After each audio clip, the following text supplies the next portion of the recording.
શ્રી સરસ્વતી માધ્યમિક કન્યા વિદ્યા મંદિર, નવા થોરાડા, રાજકોટ. ધોરણ 10, વિષય ગુજરાતી, વ્યાકરણ વિભાગ, અલંકાર અને તેના પ્રકાર, ભાગ 2. નમસ્કાર વિદ્યાર્થી બહેનો. આજે ધોરણ 10માં ગુજરાતી વિષયમાં વ્યાકરણમાં આજે આપણે અલંકારમાં શબ્દાલંકારનો એક પ્રકાર ગયા લેક્ચરમાં આપણે શીખ્યા. આજે આપણે શબ્દાલંકારનો બીજો પ્રકાર કે જેમનું નામ છે યમક અથવા તો શબ્દાનુપ્રાસ. યમક અલંકાર પણ કહી શકાય અને શબ્દાનુપ્રાસ પણ કહી શકાય. તો થોડું પુનરાવર્તન કરી દઉં તો વર્ણાનુપ્રાસ અલંકારમાં એકનો એક વર્ણ વારંવાર આવતો હતો, બરાબર? એને વર્ણાનુપ્રાસ અલંકાર કહીએ. હવે અહીં યમકમાં જુઓ, એમાં થોડો ફરક છે. એની પહેલાં વ્યાખ્યા જોઈએ આપણે.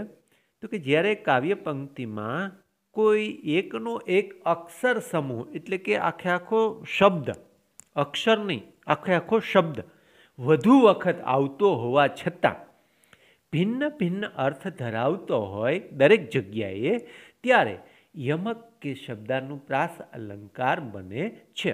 હવે એકનો એક શબ્દ આમ સેમ જ આવે એવું નથી, પરંતુ ઉચ્ચારણમાં સરખો હોય. બાકી એકાદ અક્ષર છે એ ફરી ગયો હોય, પરંતુ ઉચ્ચારણમાં સરખો હોય. બીજું, કાવ્ય પંક્તિમાં ગમે ત્યાં આવે આવા શબ્દ, સરખા ઉચ્ચારણવાળા કાવ્ય પંક્તિમાં ગમે ત્યાં આવી શકે, કોઈ ફિક્સ જગ્યા નહીં, એમ સરખા ઉચ્ચારણવાળા, બરાબર? તો એને આપણે એક ઉદાહરણથી સમજીએ તો અહીં જો પહેલું ઉદાહરણ જુઓ તો માયાની છાયામાંથી કાયાને મુક્ત કરવા ગોવિંદરાયની માયા કરો. હવે વિદ્યાર્થીને બહેનો, અહીંયા વ્યાખ્યામાં બતાવેલ વસ્તુ જુઓ કે એકનો એક અક્ષર સમૂહ, એટલે તમે જોવાનો પ્રયત્ન કરો તો ઉદાહરણમાં મેં અંડરલાઈન કરેલી દેખાય છે, જો. અને હું પાછી પણ કરું છું, જો અહીંયા તમે જોતા હશો તો આ માયા, છાયા, કાયા અને રાય અને માયા. ઓકે, તો આ જે શબ્દો છે, આમ જુઓ અક્ષરમાં માઇનોર ફરક છે શબ્દમાં, પરંતુ ઉચ્ચારણ સરખા લાગે. માયા, કાયા, રાય અને માયા છે ને, સેમ ઉચ્ચારણમાં સરખા. બધી જગ્યાએ એના અર્થ છે ને એ અલગ અલગ થાય. માયા એટલે કોઈ પ્રત્યે લગાવ, છાયા એટલે છત્ર, અને કાયા એટલે શરીર, અને ગોવિંદ રાય કૃષ્ણ માટે વાપર્યો છે, અને માયા એટલે એના પ્રત્યેનો પ્રેમ ભાવ, બરાબર? તો દરેક જગ્યાએ જુઓ અલગ અલગ અર્થ થાય છે. બીજું, આવા શબ્દો કાવ્ય પંક્તિમાં ઘણી જગ્યાએ કોઈ ફિક્સ જગ્યા નથી, જો એ ધ્યાન રાખજો ખાસ. ગમે ત્યાં આવી શકે, કારણ કે ફિક્સ જગ્યાવાળો આના પછી આપણે શીખવાનો છે, એટલે તમને વધારે હું આ વસ્તુ ક્લિયર કરાવું છું, બરાબર? ગમે ત્યાં સરખા ઉચ્ચારણવાળા શબ્દ આવી શકે અને દરેક જગ્યાએ એનો અલગ અલગ અર્થ થતો હોય, બરાબર? ઓકે, હવે આગળ જઈએ આપણે, બીજું ઉદાહરણ સમજીએ. તો બીજા ઉદાહરણમાં જો સામે અષાઢ ઘન હોય, પછી બીજી પંક્તિમાં જો ભીનો ભીનો પવન હોય, પવન વાતો હોય. ત્રીજી પંક્તિમાં જુઓ કાચું પીમળતું વન હોય, જો આ ક્ષણે વતન હોય. ચોથી પંક્તિમાં, બરાબર?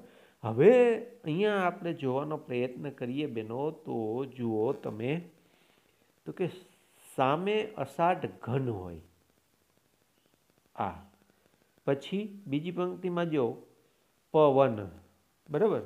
પછી ત્રીજી પંક્તિમાં વન, અને ચોથીમાં જો વતન. આમ જો અક્ષર સમૂહ છે એમાં એક એક બે બે અક્ષરનો ફેર છે, પણ ઉચ્ચારણ સરખા થાય છે, અને દરેક જગ્યાએ એનો અર્થ પણ અલગ થાય. ઘન એટલે વાદળ, પવન એટલે વાયુ, વન એટલે જંગલ, અને વતન એટલે આપણું જે માદરે વતન મીન્સ જન્મભૂમિ, બરાબર? દરેક જગ્યાએ એના અર્થ અલગ છે, અને કાવ્ય પંક્તિમાં અલગ અલગ જગ્યાએ આ સરખા ઉચ્ચારણવાળા શબ્દો આવ્યા છે, એમ જો છે. એટલે એ યમક અલંકાર બને, અથવા તો શબ્દાનુપ્રાસ અલંકાર બને. આ એટલું સમજ્યા પછી આવો જ માઇનોર ફરક છે, માઇનોર એક જરાક ફરકવાળો શબ્દાલંકારનો ત્રીજો પ્રકાર આપણે શીખીએ તો ત્રીજા પ્રકારનું નામ છે અંત્યાનુપ્રાસ. બરાબર, યમક શિખા એનાથી થોડોક જ ફરક છે. બેમાં ડિફરન્સ કેટલો છે એ હું તમને ઉદાહરણમાં બતાવીશ. બરાબર, તો અંત્યાનુપ્રાસ જેવા નામ એવા ગુણ. અંતે પ્રાસ રચાય, અંતે સરખા ઉચ્ચારણવાળા પંક્તિને અંતે સરખા ઉચ્ચારણવાળા શબ્દો આવતા હોય. પહેલામાં શું આવતું હતું? કાવ્ય પંક્તિમાં ગમે ત્યાં સરખા ઉચ્ચારણવાળા શબ્દો આવતા હતા, પરંતુ અંત્યાનુપ્રાસને એમાં ફરક શું? તો કે અંત્યાનુપ્રાસની અંદર છેલ્લે જ કાવ્ય પંક્તિને બે પંક્તિ હોય એમાં કાવ્ય પંક્તિમાં છેલ્લે જ સરખા ઉચ્ચારણવાળા શબ્દો આવે, એ ફિક્સ છે. એને કારણે બે અલગ પડે છે. બરાબર, યમક અને અંત્યાનુપ્રાસ. તો પહેલાં આપણે એની વ્યાખ્યા છે એ જોઈએ. તો અહીંયા ધ્યાન આપીશું થોડું. જ્યારે કાવ્યમાં આવતી પંક્તિઓમાં ચરણના, એટલે ચરણ એટલે અલંકારની અને છંદની પરિભાષામાં કાવ્ય પંક્તિને ચરણ કહેવામાં આવે. ચરણના અંતે એટલે છેલ્લે એક સરખા ઉચ્ચારણવાળા શબ્દો આવે ત્યારે અંત્યાનુપ્રાસ અલંકાર બને છે. જો અહીંયા મેઇન મહત્વની વાત શું છે ખબર? તો કે કાવ્ય પંક્તિના અંતે એક સરખા ઉચ્ચારણવાળા શબ્દો આવે, અંતે, ગમે ત્યાં નહીં. તો એ અલંકારના ઉદાહરણ ઉપરથી આપણે વધારે સમજી શકશું. જો બેનો, અહીં સરસ મજાનું એક ઉદાહરણ હું તમને આપું છું. જેની જશોદા માવલડી, ચરાવે ગોકુલ ગાવલડી. આવી રીતે બે પંક્તિનો આ અલંકાર હોય છે. તો તમે અહીંયા જો મેં અંડરલાઈન તો કરી જ છે કે વ્યાખ્યામાં પણ મેં બતાવ્યું છે. શું? તો કે કાવ્ય પંક્તિના અંતે સરખા ઉચ્ચારણવાળા, તો કે પહેલી પંક્તિમાં છેલ્લો ને આ બીજી પંક્તિમાં છેલ્લો, આ બે વચ્ચે પ્રાસ સરખું ઉચ્ચારણ થાય છે. બરાબર, એટલે એ અંત્યાનુપ્રાસ અલંકાર બને છે. હવે આગળ જઈએ આપણે. બીજું ઉદાહરણ જુઓ, એમાં પણ એમ જ હશે કે કાગળ હરી લખે તો બને. બરાબર, બીજી પંક્તિ, અવર લખે તે એકે અક્ષર નથી ઉકલતા મને.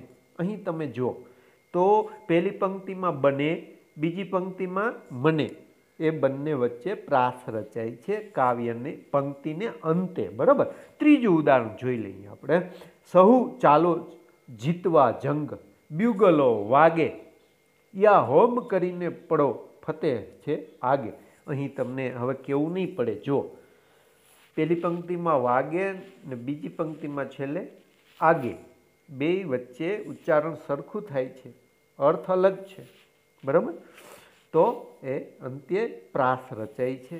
ચોથું ઉદાહરણ જોઈ લઈએ આપણે. ખૂંચી તીણી સજલ ડ્રગમાં કાચ કેરી કણિકા. બીજી પંક્તિ જુઓ, ઉપાડેલા ડગ ઉપર શાહ લોહ કેરા મણિકા. જુઓ, પહેલી પંક્તિમાં કણિકા, બીજી પંક્તિમાં મણિકા, બે વચ્ચે પ્રાસ રચાય છે, એટલે આ અંત્યાનુપ્રાસ અલંકાર બને.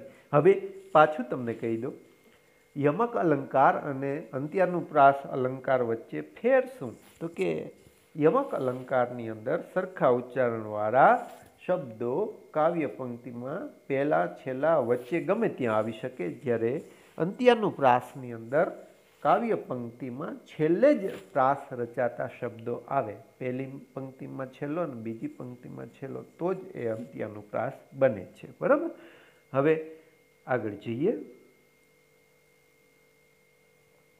વિદ્યાર્થીની બહેનો, અંત્યાનુપ્રાસ અલંકારનો એક પેટા પ્રકાર છે અને એમનું નામ છે પ્રાસ સાંકડી, અથવા તો એનું બીજું નામ છે આંતરપ્રાસ અલંકાર. બરાબર, તો આની અંદર માઇનોર ફરક છે, એ બહુ સરળતાથી તમને યાદ રહી જશે. પહેલાં આપણે એની વ્યાખ્યા છે એ જોઈ લઈએ. તો પ્રાસ સાંકળી એટલે કે અંત્યાનુપ્રાસનો પેટા પ્રકાર. જ્યારે કાવ્ય પંક્તિમાં પહેલા ચરણના છેલ્લા શબ્દ એટલે પહેલી પંક્તિનો છેલ્લો શબ્દ અને બીજા ચરણના એટલે બીજી પંક્તિનો પહેલા શબ્દ વચ્ચે પ્રાસ રચાય ત્યારે તેને પ્રાસ સાંકળી કે આંતરપ્રાસ અલંકાર કહેવામાં આવે છે.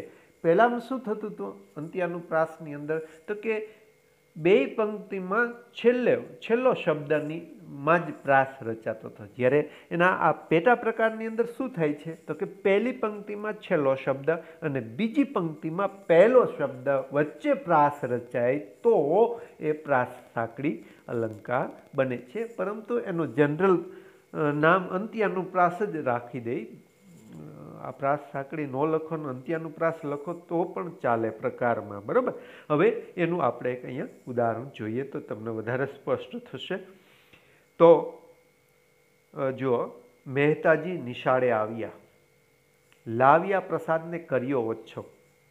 અહીં જો પહેલી પંક્તિમાં તો કે છેલ્લો શબ્દ આવ્યા છે અને બીજી પંક્તિમાં પહેલો શબ્દ લાવ્યા પ્રસાદને કર્યો ઓછો. આ બે વચ્ચે ઉચ્ચારણ સરખું છે.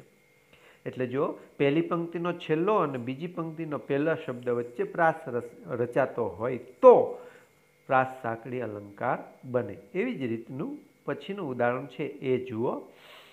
તો એમાં તમે જુઓ, પ્રેમ પદાર્થ અમો પામીએ, વામીએ જન્મ મરણ જંજાળ. પહેલી પંક્તિમાં પામીએ અને બીજીમાં વામીએ વચ્ચે ઉચ્ચારણ છે એ સરખું થાય છે એટલે એ આંતરપ્રાસ અલંકાર બને, પ્રાસ સાંકળી અલંકાર બને. અથવા તો અંત્યાનુપ્રાસ લખો તો પણ કંઈ વાંધો નહીં, બરાબર. હવે ત્રીજું ઉદાહરણ જોવો એટલે તમને વધારે સ્પષ્ટ થશે. ઘેર પધાર્યા હરિજશ ગાતા, વાતા તાલ શંખ ને મૃદંગ. અહીં જો ગાતા અને વાતા, બરાબર, આ બંને વચ્ચે પ્રાસ રચાય છે એટલે એ આ પહેલી પંક્તિમાં છેલ્લો શબ્દ અને બીજી પંક્તિમાં પહેલો શબ્દ, બરાબર.